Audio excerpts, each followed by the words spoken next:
Bonjour, nous allons vous présenter la fiche technique d'une pose de sonde nasogastrique pour alimentation entérale. Tout d'abord, vérifier la prescription, prévenir le patient, vérifier son identité et si possible, le patient doit être à jeun. Préparer sur un guéridon une sonde d'alimentation type levain lestée de petit calibre siliconé avec un mandrin guide, un flacon d'eau stérile, du sparadrap,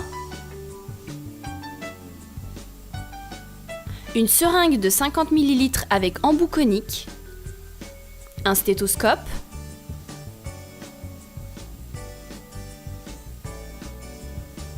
une paire de gants non stériles,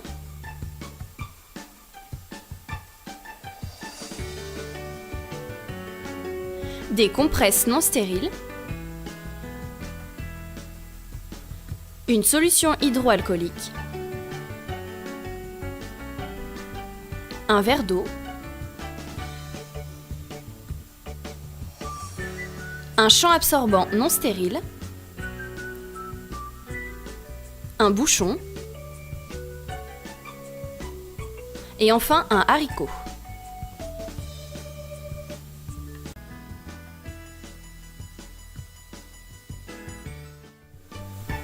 Installez le patient confortablement en position demi-assise.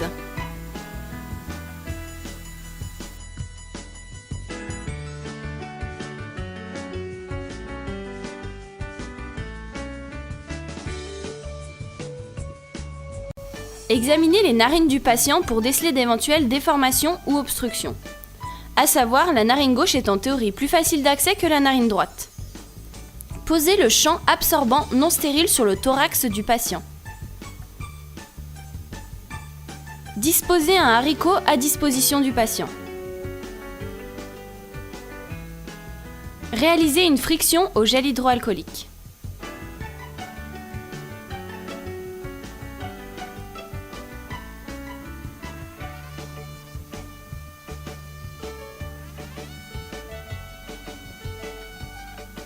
Utilisez une méthode en 2 temps pour déterminer la longueur de la sonde à introduire.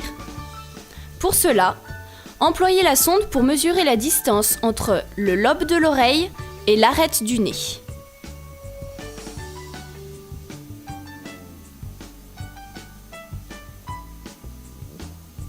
Puis, mesurez la distance entre le nez et l'appendice xiphoïde, soit le bas du sternum.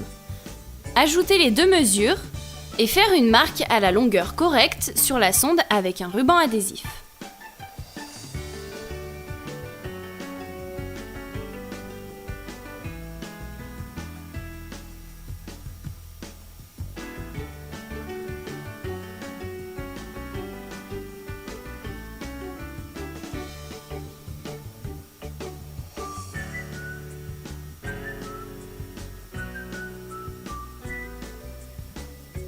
Réalisez une friction au gel hydroalcoolique.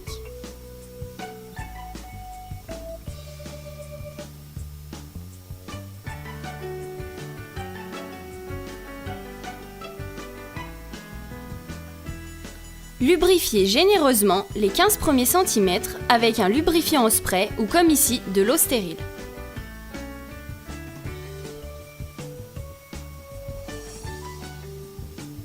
Mettre les gants non stériles.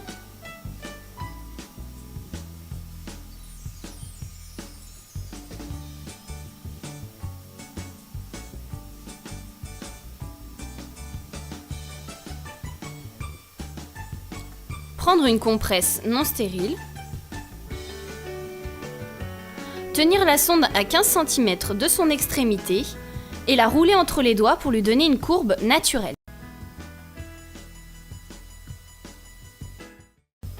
Introduire la sonde dans l'une des narines en demandant au patient de regarder devant lui et la faire progresser doucement.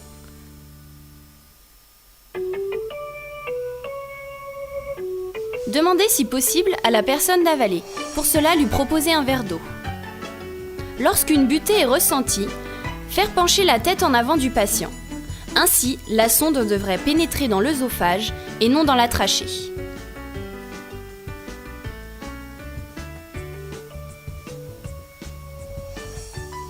Une fois avancé au repère, stoppez la progression. Fixez la sonde à l'aide d'un sparadrap. Coupez le sparadrap jusqu'à la moitié en deux. Le fixez au nez du patient.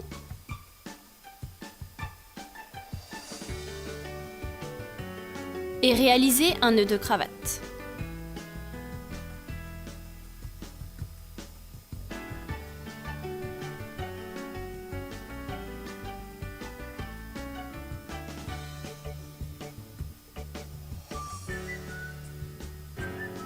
Pour vérifier la bonne position de la sonde nasogastrique, se munir d'une seringue de 50 ml et aspirer un peu de contenu gastrique.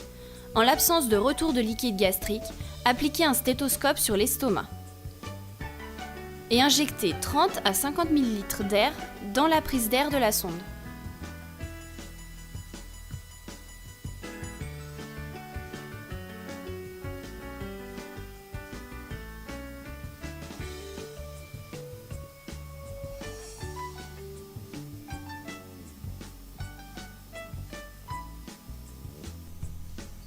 À l'injection d'air, l'apparition d'un bruit hydroaérique confirme la présence de la sonde dans l'estomac.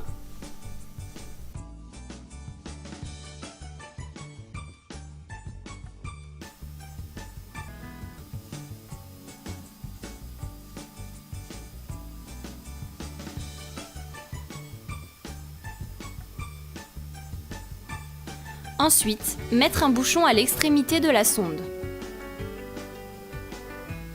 Puis retirer les gants, réaliser une friction au gel hydroalcoolique, éliminer les déchets et nettoyer le guéridon.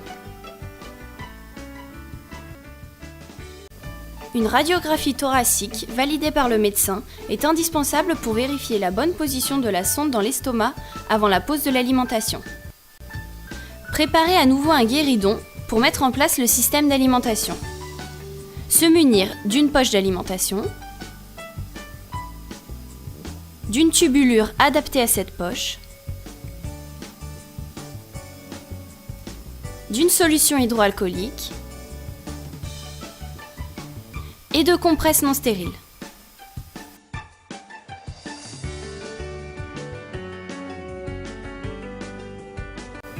Fixez la poche d'alimentation au pied à perfusion. Purgez la tubulure,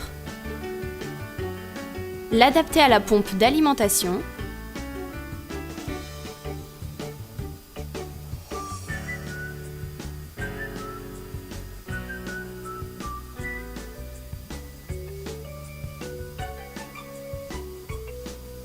et enfin, réglez le débit désiré.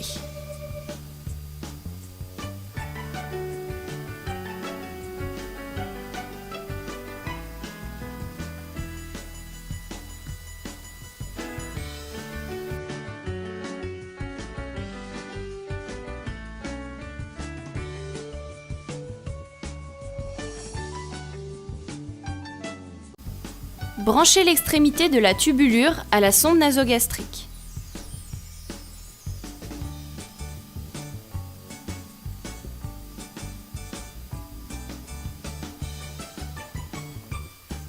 Puis mettre la pompe en route en appuyant uniquement sur Start. Ne pas laisser la sonde pendre, elle pourrait se déloger. Elle peut être fixée à la blouse du patient à l'aide d'une épingle à nourrice. Réalisez une friction au gel hydroalcoolique, éliminez les déchets et nettoyez le matériel. Pensez à bien transmettre et tracer le soin. Merci beaucoup de votre attention.